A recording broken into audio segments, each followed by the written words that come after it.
ඊයේ දෙවනිදා උදේ 10 වෙනකොට දිසාපතිතුමාගේ කාර්යාලයේ උඩ පළාත ප්‍රාදේශීය ලේකම් කොට්ටාසේ මැරිච්ච මිනිස්සු ගාන තිබිච්ච ලේඛනය 19යි නියෝජක කතානායකතුමනි. අපේ සෙට් සිරි එකයි පීපල්ස් ලීසින් එකේ පිටිපස්සේ තිබිච්ච බොඩිස් එකේ එකතුව විතර කීයද කියලා ගණන් හදලා බලන්න. ඊයේ උදේ 2:10 වෙනකොට දිසාපතිතුමා ගාව මුළු උඩ පළාතේම මැරිච්ච ගාන 19යි. මේවා කියන්න හිටපු ඒවා නෙවෙයි. හැබැයි ආණ්ඩුවේ ක්‍රියාකලාපය මේකට නියෝජක කතානායකතුමනි මේක බරපතල ප්‍රශ්නයක් කියන එක අපි විශේෂයෙන් සිහිපත් කරනවා. මේ විවසනයේදී කඳුනායකයා ප්‍රශ්න ඇති වුණා, ගැටලු ඇති වුණා. ඒවා පිළිබඳව අපි ආණ්ඩුවට චෝදනා කරන්න ආණ්ඩුවට කරන්න පුළුවන් දෙයක් නැහැ. ඒක ස්වභාවික විපතක්, ස්වභාවික හානි. ඒවා පිළිබඳව අපිට තර්කයක් නැහැ. හැබැයි මේ කාරණාව ඇතුළත ඇතිවෙච්ච ගැටලු ප්‍රශ්න ගණනාවක් තියෙනවා නියෝජක කතානායකතුමනි. පළවෙනි දේ තමයි රන්ටමෙන් එළියට යන වතුර ප්‍රමාණය සාමාන්‍යයෙන් වැඩිම වර්ෂාපතනයකදී ගිහිල්ලා තියෙන 3500යි තප්පරයට. හැබැයි මේක මහවැලියෙන් කියනවා 5800කට විතර ප්‍රමාණයකට වැඩි වෙයි කියලා. හැබැයි ඇත්තටම ගියපු ගාන තප්පරයට 7800ක් ඝන මීටර්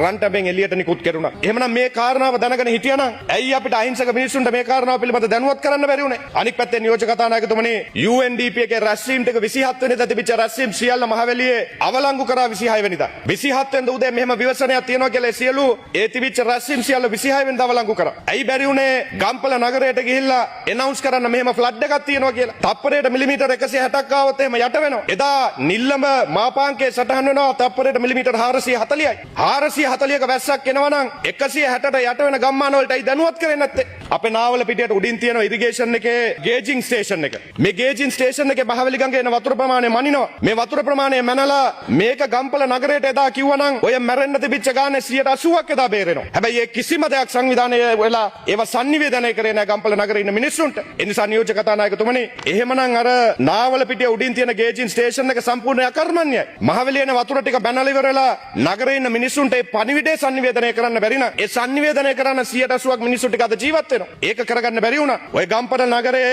මැරිච්ච හැම ජීවිතයක් වෙනුවෙන් මේ ආණ්ඩුව හැටියට වග කියන්න ඕනේ කියන පණිවිඩය නියෝජක කතානායකතුමනි අපි මේ සභාවේදී කියනවා. ඒක වෙන මොනවත් නිසා නෙවෙයි. ස්වභාවිකව කඳුනාය කියලා ප්‍රශ්න ඇති වෙලා ගැටලු ඇති වුණා නම් ඒ පිළිබඳ තර්කයක් නැහැ. නිකන් අහිංසක මිනිස්සු ටික මැරුවා ගම්පල නගරේ හිටපු. කියන්න බැරි වුණා තප්පරයට මිලිමීටර් 160 440ක් වහිනවා 27 වෙනිදා කියලා පණිවිඩය කිව්වේ නැහැ. 30 වෙනිදා නැවත වතාවක් තියෙන කොත්බලේ ඩෑම් එක අරිනවා කියලා මිනිස්සු හිස් ලූලු අත දුවන්න පටන් ගත්තා. කඳු දිගේ දිව්වා. එනවුන්ස්මන්ට් එකක් දෙන්න තිබුණා. ත්‍රිවිල් එක මොකක් හරි ලවුඩ් ස්පීකර් එකකට ගහලා එනවුන්ස්මන්ට් එකක් දෙන්න තිබුණා. සමහර මිනිස්සුන්ට කියලා තියෙන කොත්බලේ ඩෑම් එකේ ඉරි ගිහිල්ලා කියලා. සමහර මිනිස්සු කඳු හොයාගෙන දුවනවා. එවැනි තත්ත්වයක් පහුවෙන උදේ තමයි ගෙවල් වලට ආවේ. ඒනකොට හොරු කඩලා කඩ ටික ගෙවල් ටිකට හොරු කඩලා. ඇයි මේක sannivedanaya කරේ නැත්තේ? අද SMS එකෙන් WhatsApp එකෙන් මුළු රටක් දැනුවත් කරන්න පුළුවන්. ඇයි එක SMS එකක් යවන්න බැරි වුණේ? කොත්මලේ ප්‍රශ්නයක් නැහැ මේකේ කිසි ගැටලුවක් නැහැ ආරක්ෂිත ඝන මීටර 80ක් විතර එළියට නිකුත් කරන්න කියලා.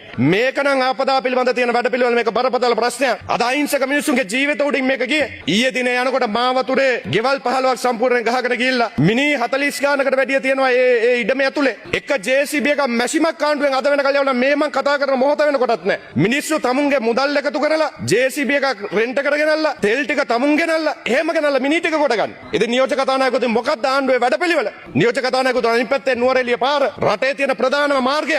අද වෙනකොට පාර දෙකෙන් මාර්ගය අරගන්න බෑ. නුවරට යන ප්‍රධාන මාර්ගය, අටභාගයෙන් දුනුකේවලට යන ප්‍රධාන මාර්ගය. අද වෙනකල් ඩයලයිසිස් කරන ලෙඩ්ඩු ටික ඉන්නවා. ලෙඩ්ඩු ටික පල්ලෙහාට ගේන්න බෑ.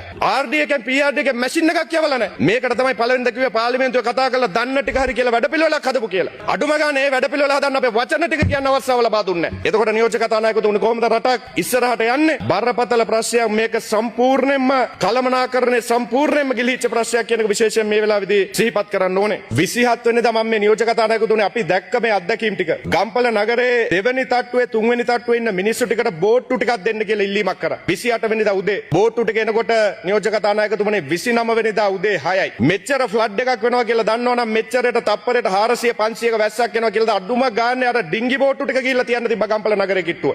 මෙහෙම යට වෙනවා කියලා දන්නවනම් අඩුම ගානේ මධ්‍යම පළාතේ වර්ෂාපතනයක් තියෙනවා කියලා දන්නවනම් බෝට්ටු දෙන වැඩපිළිවෙලක් හදන්න තිබුණා. 28 උදේ ඉඳලා 29 බෝට්ටු ටික එනකොට වෙන්න ඕන ඔක්කොම සියල්ල වෙලා ඉවරයි. පළවෙනි තට්ටුවල ඉඳලා කෑ ගහපු මිනිස්සු ෆෝන් වල ලයිට් දාගෙන බේර ගන්න කියලා කෑ ගහ හිටපු එක මිනිස්සෙක් ගන්න බැරි වුණා. ඒක තමයි ඇත්ත තත්ත්වය.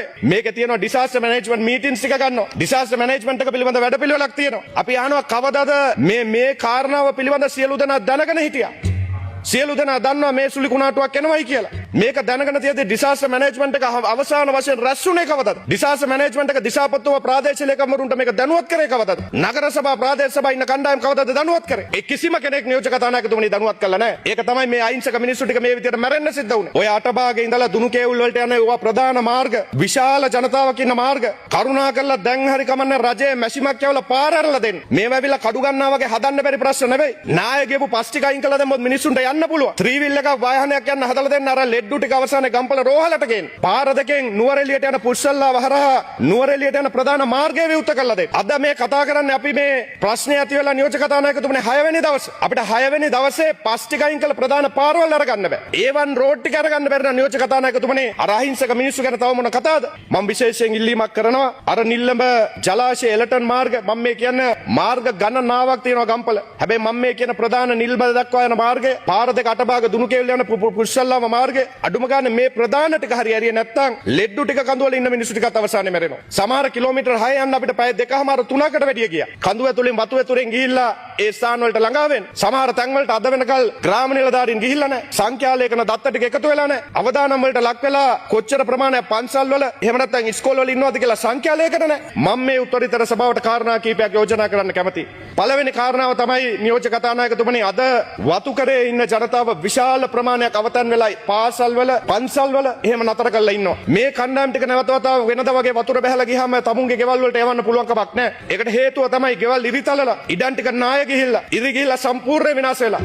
තමුන්ට යන්න පුළුවන් නිවසක් මේ මිනිස්සුන්ට නැහැ. ඒ නිසා මේ පාර්ලිමේන්තුවේ යෝජනාවක් ගෙනල්ලා මේ දහස් ගණනක් වෙච්ච මිනිස්සුන්ට ඉඩම් ටික ලබා දෙන ක්‍රමවේදයක් අනුමත කරන්න. එහෙම නැත්නම් වැවිලි සමාගම් වලින් ඉඩම් ටික ලබා ගන්න කිව්වොත් මේක ප්‍රායෝගික නැහැ. ප්‍රාදේශීය ලේකම්ලා ගිහිල්ලා අතනින් ඉඩමක් දෙන්න මේකෙන් දෙන්නකොට එක මිනිස්සෙක් ඉඩමක් දෙන්නේ නැහැ. පෞද්ගලික වැවිලි සමාගම් ටික ඔය කිසි මිනිහෙකුට කවදාකවත් ඉඩමක් ලබා දෙන්නේ නැහැ. ඒ නිසා අද හැකි ඉක්මනින් මේකට විකල්ප හැටියට දෙන ඉඩම් ටික යෝජනා කළා මේ පාර්ලිමේන්තුවේ සම්මත කරගෙන මේ අහිංසක මිනිස්සුන්ට වතු කරේ ඉන්න ජනතාවට ඉඩම් ටික ලබා දෙන වැඩපිළිවෙල කඩිනමෙන් හදන්න කියන ගෞරවණීය ඉල්ලීම නියෝජක කතානායකතුමනි අපි කරනවා. ඒ වෙන මොනවත් නිසා නෙවෙයි. එහෙම නැති වුණොත් මේ හිටපු තැන් වලටම ගියොත් මේ මිනිස්සු තවත් අමාරුවේ වැටෙනවා. ඒ අමාරුවේ වැටෙනවා විතරක් නෙවෙයි මේ ප්‍රශ්නේ අවසන් වෙන්නෙත් නෑ. හැමදාම අපිට මේකට දුක් විඳින්න සිද්ධ වෙනවා. දෙවෙනි කාරණාව නියෝජක කතානායකතුමනි ගම්පල නගරේ ජීවිත කාලෙම කැප කරලා ගම්පල නගරේ ව්‍යාපාර ටික හදාගත්ත මිනිස්සු ටික ඉන්නවා. මම දන්න කණ්ඩායම ඉන්න සමහරු රට ගිහිල්ලා මැෂින් ටික ගෙනාවා. ඒ ගම්පල නගරේ ව්‍යාපාර පටන් ගත්ත ජීවිත කාලෙම තමුන් හදපු ගොඩනැගිල්ල තමුන් හදපු ව්‍යාපාරය අද ඒව ටික එහෙම් පිටින්ම විනාශ වෙලා මිනිස්සුන්ගේ ජීවිතය සියල්ලම නැති වෙලා තියෙනවා. ඒ නිසා ඒකට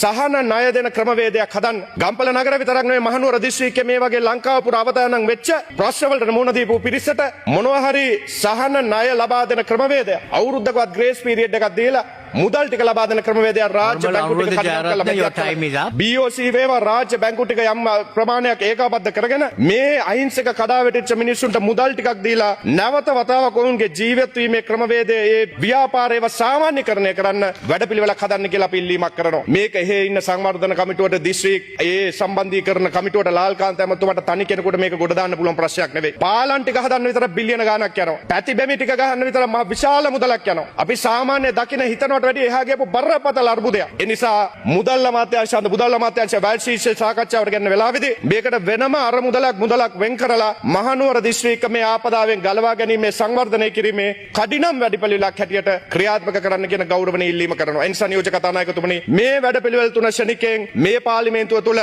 ඉටු කරන්න ක්‍රියාත්මක කරන්න කියන ගෞරවණීය ඉල්ලීම ආණ්ඩු පක්ෂයේ සියලු දෙනාගෙන් ඉල්ලමින් අපිට කළ හැකි විපක්ෂය හැටියට අපිට කළ හැකි කළ යුතු සියලු කාරණාවල ආණ්ඩුවත් එක්ක හැප්පෙන්න නෙවෙයි කළ හැකි සියලු කාරණා ඒ ආණ්ඩුවත් එක්ක එකතු වෙලා කටයුතු කරන්න අපි ඉදිරිපත් වෙනවා කියන එකත් මතක් කරමින් මම නිහඬ වෙනවා. බොහොම